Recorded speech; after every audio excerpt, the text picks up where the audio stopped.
அஸ்ஸலாமு அலைக்கும் ஃப்ரெண்ட்ஸ். இன்றைக்கி வந்து சாமான்லாம் காலி ஆகிடுச்சி.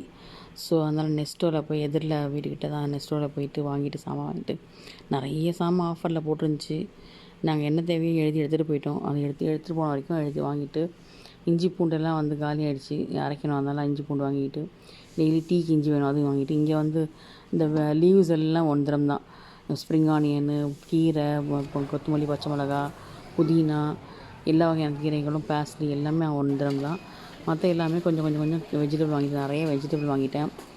டப்பா வேறு இல்லை, ரொம்ப நாள் பழசாகிடுச்சு. அதனால் மாவு போடுறதுக்கு டப்பா வாங்கிட்டு வீட்டுக்கு வந்து சேர்ந்துட்டோம். வீட்டுக்கு வந்து சேர்ந்து எல்லாத்தையும் எடுத்து வச்சுட்டு பாதி எடுத்து வச்சுருக்கேன், நாளைக்கு பாதி எடுத்து வைக்கணும். சக்கரவள்ளி கிழங்கு நல்லா சீப்பாக இருந்துச்சு, அதுவும் நிறைய வாங்கிட்டு வந்துட்டேன். அடுத்த வாரம் ஃபுல்லாக வெஜ்ஜி போடலாம் அப்படின்ட்டு. கிட்டனை பாருங்கள் என்ன ஆட்டு கிடக்குது. வந்தது டின்னருக்கு வந்து சால்னா ஆல்ரெடி இருந்துச்சு, அதனால் வந்து பூரி போட்டுட்டோம். டின்னர் முடிஞ்சுது. நெக்ஸ்ட்டு வ்ளாகில் சந்திக்கலாம்.